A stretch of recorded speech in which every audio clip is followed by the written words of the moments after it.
चलिए, एक बार फिर से आप सभी का क्रेजी जी का ट्रिक के डेली करंट अफेयर की सीरीज में स्वागत है। मेरा नाम है पंकज वैष्णव और आज के इस सेशन में हम डेली करंट अफेयर की सीरीज को आगे बढ़ाते हुए 7 मई के सभी करंट अफेयर को डिटेल में समझेंगे।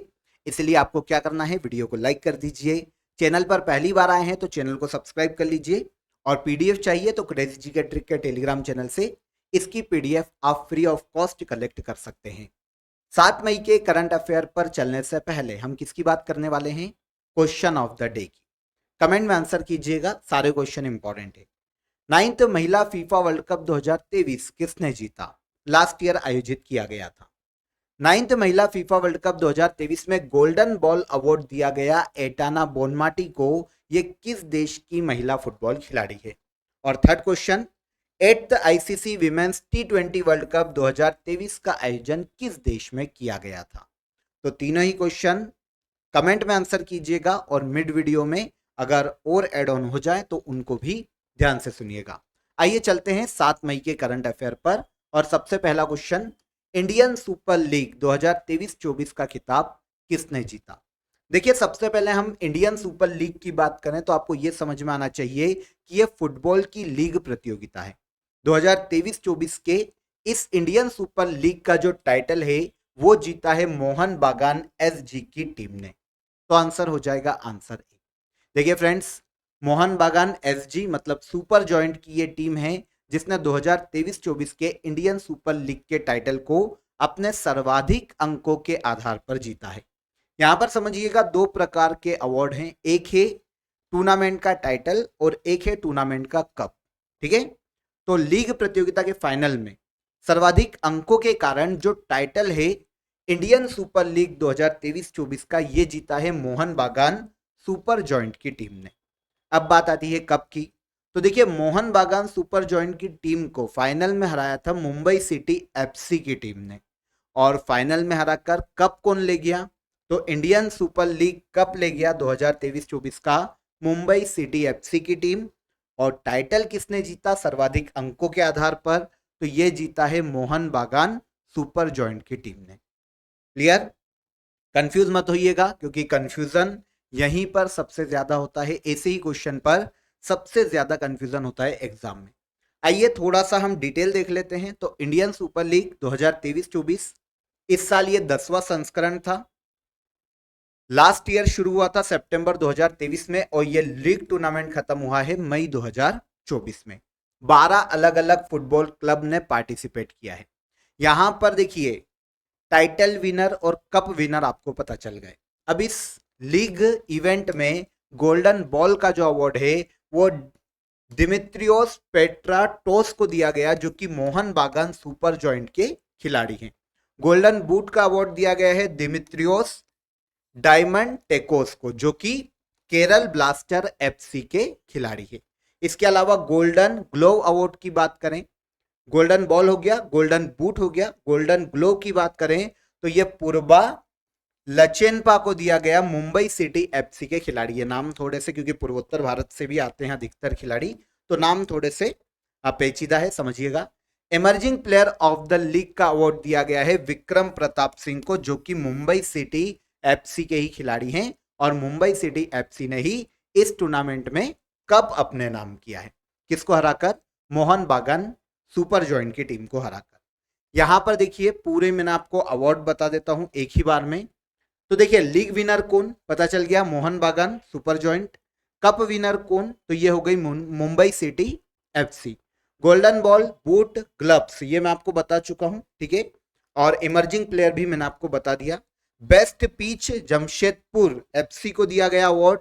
ग्रास रूट अवार्ड दिया गया एफसी गोवा को। और बेस्ट एलाइट यूथ प्रोग्राम का अवार्ड दिया गया बेंगलुरु एफसी को। ओके, तो ये पॉज करके एक बार अवार्ड देख लीजिएगा, एग्जाम में पूछे जा सकते हैं। हमारे लिए आईएसएल लीग विनर और कब सबसे ज्यादा इंपॉर्टेंट हो जाता है, तो इनको हमने शुरुआत में ही डिस्कस किया। Okay, Indian super league football की प्रतियोगिता है जिसकी शुरुआत की गई थी भारत में 2014 में। और इस साल कितनी लीग इसमें पार्टिसिपेट की है? तो 12 लीग ने पार्टिसिपेट किया है 2023-24 की इंडियन सुपर लीग प्रतियोगिता में। सेकेंड क्वेश्चन पर आएंगे। हाल ही में किसे यूनिसेफ इंडिया का नेशनल एम्बेसडर नियुक्त किया गया या नेशनल एम्बेसडर बनाया गया?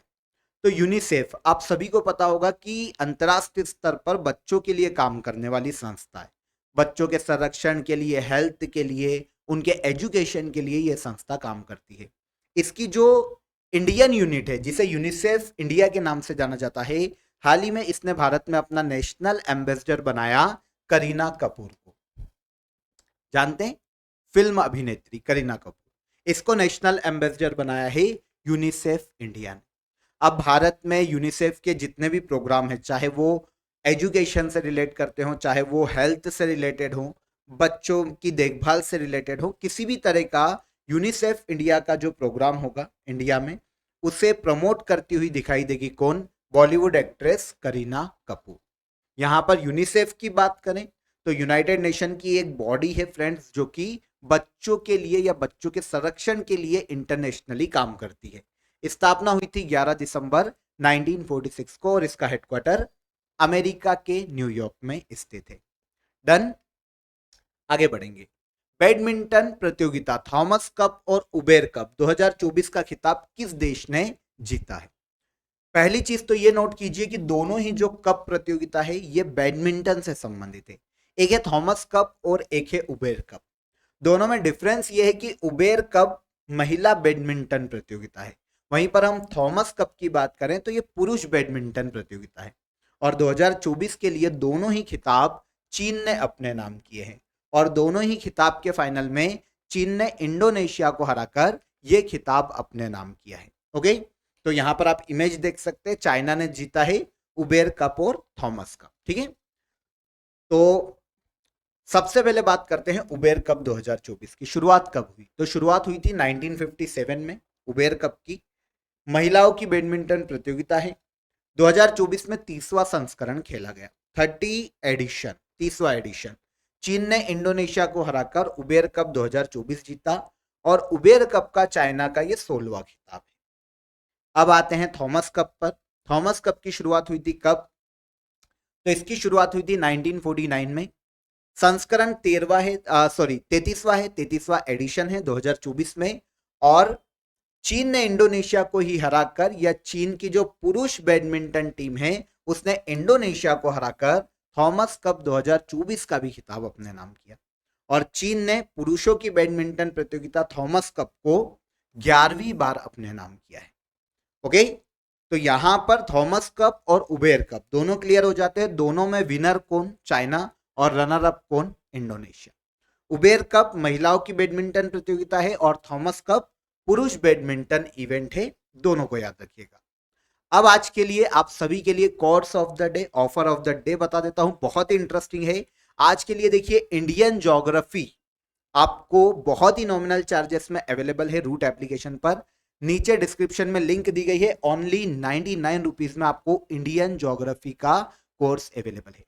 लिंक पर जब आप क्लिक करेंगे तो आपको देखिए कुछ इस तरह का इंटरफेस दिखाई देगा। एक बार मैं आपको बता देता हूं, यहां पर जब आप लिंक पर क्लिक करेंगे, डिस्क्रिप्शन में आपको लिंक दी गई है, इस तरह का इंटरफेस दिखाई देगा। Indian geography foundation recorded course है आपके लिए, जहां पर देखिए 41 रिकॉर्डेड क्लासेस ज्योग्राफी की आपके लिए अवेलेबल है। 30 क्लास नोट्स पीडीएफ फॉर्म में आपके लिए अवेलेबल है। 11 टॉपिक वाइज टेस्ट भी उसमें एड ऑन किए गए हैं और 35 आवर्स का रिकॉर्डिंग कंटेंट भी आपको उसमें देखने को मिल जाता है। ठीक है, ऑल ओवर अगर हम मिलाते हैं तो 41 रिकॉर्डेड क्लासेस आपके लिए अवेलेबल है, जो कि 35 आवर्स की क्लासेस है। यहां पर आप जब इस तरफ आएंगे तो आपको बाय नाउ का ऑप्शन दिखाई देगा। यहां पर क्लिक करके आप डायरेक्ट कोर्स को परचेस कर सकते हैं। कोर्स के बारे में और अगर आपको कुछ ज्यादा जानना है तो देखिए, आप स्क्रॉल करेंगे तो आपको इंट्रो क्लास भी मिल जाएगी, जहां पर आपको किस किस एग्जाम के लिए इंडियन ज्योग्राफी का ये कोर्स आपको बेनिफिट करने वाला है इसकी जानकारी मिल जाएगी। और किस तरह से आपको टीच किया गया है, कितना डेप्थ में आपको पढ़ाया गया है, वो सभी आपको इस वीडियो लेक्चर में पता चल जाएगा, इंट्रोडक्शन क्लास में पता चल जाएगा। अगर आप क्लास का डेमो देखना चाहते हैं तो आप नीचे आएंगे तो आपके लिए क्लास का डेमो भी अवेलेबल है, आप डेमो क्लास भी देख सकते हैं। उसके बाद इस क्लास को आप इजीली ज्वाइन कर लीजिए। यहां पर आपको बाय नाउ का ऑप्शन दिया गया है। ओके, तो आई होप आपको समझ में आया होगा कि आपको कैसे लिंक के थ्रू कोर्स को परचेस करना है। चलिए आगे आएंगे, हम अगले क्वेश्चन पर चलते हैं इसके बाद। तो अगला क्वेश्चन देखिए, नक्षत्र सभा नामक खगोल पर्यटन प्रोग्राम किस राज्य द्वारा शुरू किया गया? तो नक्षत्र सभा, सॉरी प्रभा बोला शायद मैंने, इसको नक्षत्र सभा कर लीजिएगा। नक्षत्र सभा नाम का जो खगोल पर्यटन प्रोग्राम है, इसे शुरू किया है उत्तराखंड सरकार ने। आंसर हो जाएगा उत्तराखंड। देखिए प्रोग्राम क्या है, तो एस्ट्रो टूरिज्म प्रोग्राम है। ओके, खगोल विज्ञान को बढ़ावा देने के लिए उत्तराखंड गवर्नमेंट ने नक्षत्र सभा नाम के प्रोग्राम की शुरुआत की, जो कि एस्ट्रो टूरिज्म प्रोग्राम है उत्तराखंड गवर्नमेंट का। इसके तहत किया क्या जाएगा, तो पहले तो यह समझ लीजिए कि उत्तराखंड का जो पर्यटन विकास बोर्ड है, उसने और उसके साथ स्टार स्केप्स जो कि एक संस्था है, इन दोनों ने मिलकर इस प्रोग्राम की शुरुआत की है नक्षत्र सभा के नाम से। होगा ये कि उत्तराखंड के जो पहाड़ी इलाके हैं वहां पर कैंप लगाए जाएंगे। क्यों? ताकि जो जनता है उन्हें एस्ट्रोनॉमिकल एक्सपीरियंस प्रदान किया जा सके, खगोल विज्ञान के बारे में उनमें जागृति या उत्सुकता पैदा की जा सके। तो इस उद्देश्य से शुरू किया गया है हाल ही में उत्तराखंड सरकार के द्वारा नक्षत्र सभा कार्यक्रम या प्रोग्राम। किस राज्य का है, क्वेश्चन हमें यही पूछा जाएगा। तो ये उत्तराखंड सरकार का प्रोग्राम है नक्षत्र सभा, जो कि एक एस्ट्रो टूरिज्म प्रोग्राम है उत्तराखंड का। डन, आगे बढ़िए। 9th women's T20 world cup 2024 का आयोजन कहां किया जाएगा? तो 9th women's T20 world cup 2024 का आयोजन इस साल किया जाने वाला है बांग्लादेश में। कहां पर? बांग्लादेश में। ओके, आप इमेज देख सकते हैं, ICC women's T20 world cup है जो कि बांग्लादेश में आयोजित किया जाएगा अक्टूबर मंथ में। 3 अक्टूबर से लेकर 20 अक्टूबर तक इसका आयोजन किया जाएगा। आईसीसी ने हाल ही में विमेंस T20 वर्ल्ड कप 2024 के शेड्यूल को अनाउंस किया है। कितनी टीमें पार्टिसिपेट करेगी? तो विमेंस T20 वर्ल्ड कप 2024 में टोटल 10 टीमें पार्टिसिपेट करने वाली है। अब जब खत्म होगा अक्टूबर में, तभी, अभी तो बहुत दूर है, तब हम बात करेंगे। पर जो प्रीवियस इसकी इंफॉर्मेशन है इसके बारे में हम थोड़ा देख लेते हैं। विमेंस T20 वर्ल्ड कप का आयोजन कौन करवाता है? तो ऑब्वियस सी बात है आईसीसी करवाएगा, क्योंकि पूरे वर्ल्ड में क्रिकेट खेलों को रेगुलेट करने वाली सबसे बड़ी संस्था कौन? आईसीसी। इसके द्वारा हर 2 साल में इस विमेंस वर्ल्ड कप का आयोजन किया जाता है। पहली बार 2009 में किया गया था, तब इसकी विनर रही थी इंग्लैंड की महिला क्रिकेट टीम। वैसे तो 2 साल में होता है, पर लास्ट ईयर क्योंकि कोविड के कारण थोड़ा सा डिले चल रहा था, तो 2023 में आयोजित किया गया था। तब ऑस्ट्रेलिया विनर रहा था। आयोजन हुआ था दक्षिण अफ्रीका में। और अब 2024 में आयोजित होगा बांग्लादेश में, और 2026 में इसका आयोजन किया जाएगा इंग्लैंड में। डन। तो पहला आयोजित हुआ था 2009 और विनर कौन रहा? इंग्लैंड। अब 2024 में इस साल कहां आयोजन किया जाएगा? तो विमेंस T20 वर्ल्ड कप 2024 में बांग्लादेश में आयोजित किया जाने वाला है। विश्व एथलेटिक्स डे किस दिन मनाया जाता है? तो वर्ल्ड एथलेटिक्स डे या विश्व एथलेटिक्स दिवस हर साल मनाया जाता है 7 मई को। आंसर सी करेक्ट है। 7 मई को वर्ल्ड एथलेटिक्स डे मनाया जाता है। उद्देश्य आपको नाम से समझ में आएगा, पूरे वर्ल्ड में जितने भी एथलीट हैं उन्हें खेलों के प्रति जागरूक करना, एथलेटिक्स गेम के प्रति जागरूक करना वर्ल्ड एथलेटिक्स डे मनाए जाने का मुख्य उद्देश्य। 7 मई को हर साल इस डे को ऑब्जर्व किया जाता है, और पहली बार इसकी शुरुआत की गई थी इंटरनेशनल एमेच्योर एथलेटिक्स फेडरेशन के द्वारा 1996 में। 1996 में पहली बार मनाया गया था। यहां पर इंटरनेशनल एथलेटिक्स फेडरेशन यही है 1996 में इसी ने वर्ल्ड एथलेटिक्स डे की शुरुआत की थी। इस संस्था की बात करें तो पूरे वर्ल्ड में एथलेटिक्स खेलों का आयोजन करवाने वाली, उन्हें कंट्रोल करने वाली सबसे बड़ी गवर्निंग बॉडी है।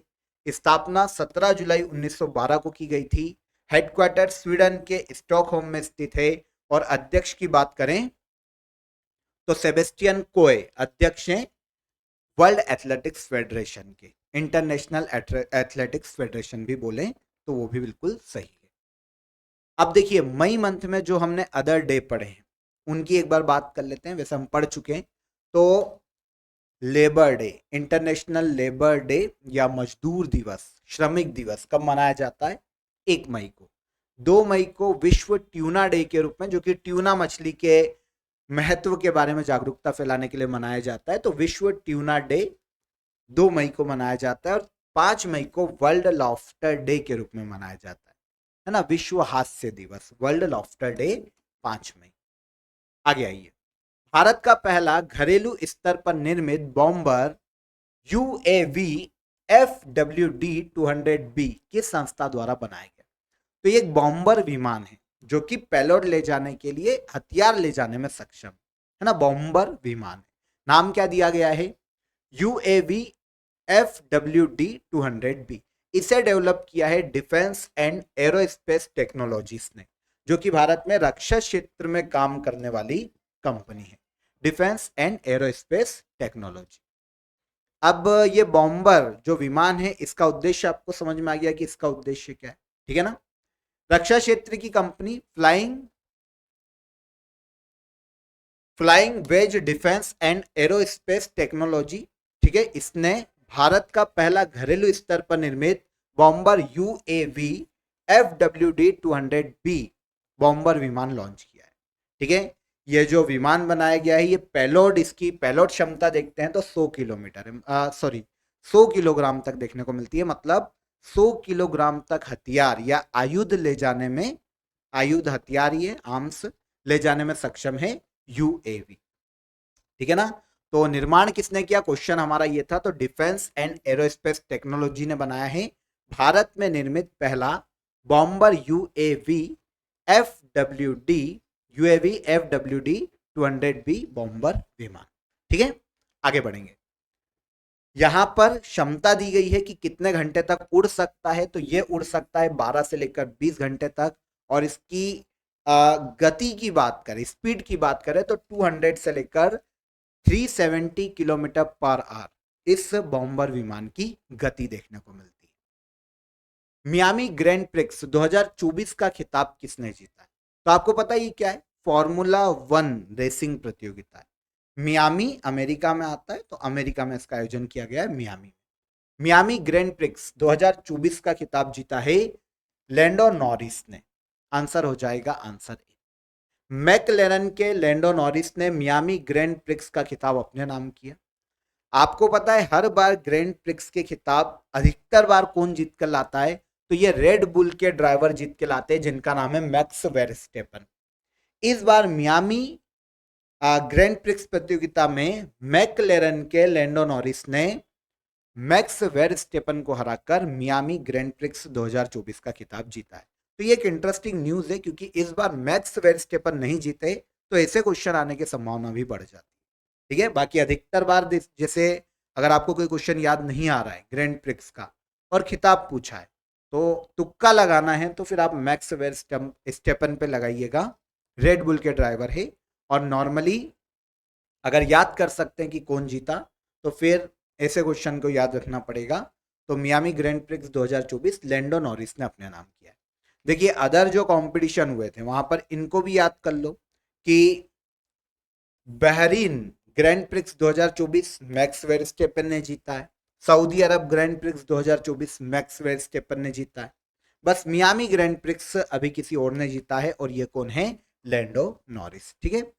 मियामी ग्रैंड प्रिक्स की शुरुआत 2022 में की गई थी। फॉर्मूला 1 रेसिंग इवेंट है जो कि अमेरिका के मियामी में आयोजित किया जाता है। आगे आ जाएं, आगे बढ़िए। चर्चित ऑक्सीटोसिन का स्त्राव निम्नलिखित में से कौन सी ग्रंथि करती है? तो ऑक्सीटोसिन जो कि एक हार्मोन है, इसका स्त्रावन रिलीज करती है पीयूष ग्रंथि, पिट्यूटरी ग्लैंड के नाम से जानी जाती है, ठीक है। पीयूष ग्रंथि इसका निर्माण करती है या फिर स्त्राव करती है। ऑक्सीटोसिन हार्मोन है, ठीक है। जो जीव की प्रजातियां है, स्पेशली जीव की प्रजातियों में ये पाई जाती है ऑक्सीटोसिन हार्मोन। अभी सुर्खियों में क्यों है, आपके दिमाग में ये आएगा। तो देखिए क्या होता है कि इस हार्मोन को ऑफिशियली भी आर्टिफिशियली भी यूज किया जाता है। कैसे बताता हूं। दिल्ली हाईकोर्ट ने क्या किया है कि दिल्ली शहर में जितने भी डेयरी फार्म के लोग हैं, मालिक हैं, ऑनर हैं, वर्कर हैं, है ना, जितने भी लोग उनको चेतावनी दी है कि भाई वो मवेशियों पर ऑक्सीटोसिन का इस्तेमाल बंद करे। और पुलिस को भी आदेश दिया है दिल्ली में कि भाई वो ऐसे लोगों पर कार्रवाई करे जो कि आर्टिफिशियली ऑक्सीटोसिन को मवेशियों को देते हैं इंजेक्शन के माध्यम से। क्यों दिया जाता है? इस हार्मोन से क्या होता है कि पशुओं में दूध, जो कि दुधारू पशु होते हैं, उनमें दूध देने की क्षमता बढ़ जाती है, मतलब ज्यादा दूध देने लगते हैं पशु, गाय भैंस, है ना, जो भी हो, तो ज्यादा दूध देने लगते हैं। इंसानों में यह हार्मोन पाया जाता है, पीयूष ग्रंथि से रिलीज होता है, इसे हार्मोन ऑफ लव भी कहते हैं। जब नजदीकियां बढ़ती है मेल और फीमेल में, तो भी जो हम फील करते हैं, जो हमारी फीलिंग्स होती है प्यार को लेकर, वो भी इसी हार्मोन्स पर डिपेंड करती है। इसके अलावा फीडिंग, जब माताएं बच्चों को फीडिंग करवाती है, तो भी यही हार्मोन रिलीज होता है पीयूष ग्रंथि से, ठीक है ना। तो दिल्ली हाईकोर्ट ने अभी आर्टिफिशियली इसको देने पर रोक लगा दी है, क्योंकि ये हानिकारक है। आप समझिएगा, जबरदस्ती जानवरों को ये हार्मोन देकर उनसे जबरदस्ती ज्यादा दूध लेना, उनकी सेहत पर असर पड़ता है, जानवर की मृत्यु भी हो सकती है एक वक्त के बाद। तो और ऐसा दूध अगर कोई कंज्यूम करता है तो उसकी बॉडी पर भी, उसको भी कोई डिसीज हो सकती है, गंभीर बीमारियां हो सकती है, लोगों को भी, और वो इफेक्ट हो सकते हैं। तो दिल्ली हाईकोर्ट ने क्या किया है कि भैया दिल्ली की पुलिस को कार्रवाई के आदेश दिए हैं कि भाई ऐसे लोगों पर जो कि मवेशियों पर, पशुओं पर ऑक्सीटोसिन हार्मोन यूज कर रहे हैं आर्टिफिशियली, उनको पकड़ा जाए, उन पर कार्रवाई की जाए। देखिए, औषधि एवं प्रसाधन सामग्री अधिनियम, ठीक है ना, जो भारत में रेगुलेट किया जाता है, ये जो अधिनियम है 1940 की धारा 26A के तहत ये अधिनियमित है कि जानवरों पर भाई अत्याचार नहीं होगा। मवेशियों को ऑक्सीटोसिन देना पशु क्रूरता माना जाता है, ठीक है ना। औषधि एवं प्रसाधन सामग्री अधिनियम पशु क्रूरता है, साथ ही ऐसा कृत्य जो पशुओं पर किया जा रहा है ऑक्सीटोसिन देकर, ये कृत्य पशु क्रूरता निवारण अधिनियम 1960 के तहत क्राइम है, दंडनीय अपराध है। ओके, तो दिल्ली हाईकोर्ट ने अभी रोक लगाई है इस पर, और पुलिस को आदेश दिए हैं, इसलिए अभी ये सुर्खियों में है। और ह्यूमन बॉडी में कहाँ से रिलीज होता है, अगर क्वेश्चन ये आता है कि ऑक्सीटोसिन हार्मोन ह्यूमन बॉडी में कहाँ से रिलीज होता है, तो पीयूष ग्रंथि से रिलीज होता है। इसके बाद सबसे लास्ट क्वेश्चन, हाल ही में खबरों में रहा सह्याद्री टाइगर रिजर्व किस राज्य में स्थित है? सह्याद्री टाइगर रिजर्व की बात करें तो ये भारत के महाराष्ट्र राज्य में स्थित है। बहुत ही फेमस है, महाराष्ट्र राज्य में पहाड़ी क्षेत्रों पर बसा हुआ है, सह्याद्री रेंज पर देखने को मिलता है सह्याद्री टाइगर रिजर्व। कहां पर? महाराष्ट्र। सुर्खियों में इसलिए है क्योंकि महाराष्ट्र का जो वन विभाग है, वहां का जो फॉरेस्ट डिपार्टमेंट है, उसने ताडोबा और अंधारी टाइगर रिजर्व, जो कि महाराष्ट्र में ही अलग जगह पर स्थित है, यहां से कुछ टाइगर्स को लाकर सह्याद्री टाइगर रिजर्व में बसाने के लिए तैयारी पूरी कर ली है। अब ताडोबा अंधारी टाइगर रिजर्व से बाघों को लाकर शिफ्ट किया जाएगा सह्याद्री टाइगर रिजर्व। ओके, तो सह्याद्री टाइगर रिजर्व भारत के महाराष्ट्र में है, जिसकी स्थापना 2008 में की गई थी। डन। तो यहां पर 7 मई के सभी करंट अफेयर हो गए हमारे। अब हम बात करेंगे लास्ट डे के रिवीजन की। लास्ट डे हमने जो भी करंट अफेयर पढ़े थे, एक बार उन्हें यहां पर हम रिवाइज करेंगे। देखें, तो localizing the SDGs, women in local governance in India lead the way, कार्यक्रम का आयोजन कहां किया गया? तो कार्यक्रम का आयोजन किया गया है अमेरिका में। कहां पर? अमेरिका में। ओके, चर्चा में रही शक्सगम घाटी क्षेत्र किस राज्य में स्थित है? तो शक्सगम घाटी क्षेत्र स्थित है भारत के लद्दाख राज्य में। चीन ने अवैध निर्माण किया था, जिसके कारण ये सुर्खियों में था। Goods and services tax appellate tribunal का अध्यक्ष किसे नियुक्त किया गया? तो ये संजय कुमार मिश्रा बनाए गए, है ना। National payment corporation of India NPCI की शाखा एनपीसीआई इंटरनेशनल पेमेंट्स लिमिटेड ने किस देश के बैंक के साथ इंटरनेशनल एग्रीमेंट साइन किया है? पहला तो यह है बैंक ऑफ नामीबिया। पढ़ा था हमने लास्ट डे के सेशन में इसको। निम्नलिखित में से कौन सा अधिनियम घरेलू हिंसा से संबंधित है। तो घरेलू हिंसा से संबंधित अधिनियम की बात करें तो यह घरेलू हिंसा अधिनियम 2005 है ना। इसके बाद नाडा इंडिया ने स्वच्छ खेलों के बारे में जागरूकता पैदा करने के लिए कौन सा कैंपेन आयोजित किया? तो play true campaign. Search engine Google doodle ने 4 मई 2024 को किस भारतीय महिला पहलवान का सम्मान किया? तो यह है हमीदा बानो। इसके बाद आईसीसी पुरुष T20 वर्ल्ड कप 2024 के लिए आधिकारिक सॉन्ग कौन सा है? तो out of this world. International fire fighter day कब मनाया जाता है? इंटरनेशनल फायर फाइटर डे मनाया जाता है हर साल 4 मई को। और पेंशन विभाग ने हाल ही में सरकारी जो सेवानिवृत्त रिटायर्ड लोग हैं उनके लिए जो ऑनलाइन पोर्टल लॉन्च किया है उसका नाम है भविष्य पोर्टल। तो ये सभी करंट अफेयर लास्ट डे के सेशन में अगर आपको याद हो तो हमने डिटेल में डिस्कस किए थे। अब हम बात करते हैं क्वेश्चन ऑफ द डे। पहला क्वेश्चन था हमारा लास्ट सेशन में, ऑस्कर अवार्ड 2024 में किस फिल्म के लिए एमा स्टोन को बेस्ट एक्ट्रेस का अवार्ड दिया गया? तो द पुअर थिंग के लिए एमा स्टोन को बेस्ट एक्ट्रेस का ऑस्कर अवार्ड दिया गया। डॉक्यूमेंट्री फिल्म को बेस्ट डॉक्यूमेंट्री शॉर्ट फिल्म का अवार्ड दिया गया। तो द लास्ट रिपेयर शॉप को the best documentary short film का अवार्ड दिया गया था ऑस्कर अवार्ड 2024 के दौरान। साल 2023 में साहित्य का नोबेल दिया गया है जॉन फॉसे को। किस देश के नागरिक है? तो ये नॉर्वे के नागरिक है जॉन फॉसे, जिन्हें लिटरेचर का नोबेल प्राइज से सम्मानित किया गया है लास्ट ईयर 2023 में। यहां पर बिल्कुल सही कमेंट आया है आरती कश्यप का। पुअर थिंग मूवी के लिए एम्मा स्टोन को दिया गया Oscar award. The last repair shop को बेस्ट डॉक्यूमेंट्री शॉर्ट फिल्म का अवार्ड दिया गया और साहित्य का नोबेल जॉन फॉसे को दिया गया जो कि नॉर्वे के साहित्यकार हैं। डन। तो यहां पर आज के सेशन में हमने 7 मई के सभी करंट अफेयर को समझा है, रिवीजन भी कर लिया, इसके अलावा नोटिफिकेशन भी आपको सारे मिल गए। आई होप सेशन अच्छा लगा होगा। वीडियो पसंद आया हो तो लाइक और शेयर कर दीजिएगा। चैनल को सब्सक्राइब करना मत भूलिए। अगर पहली बार आए हैं तो सब्सक्राइब करके जाइए। फिर मुलाकात करेंगे नेक्स्ट डे के करंट अफेयर में। तब तक आप अपना ख्याल रखिए, सुरक्षित रहिए। जय हिंद, जय भारत।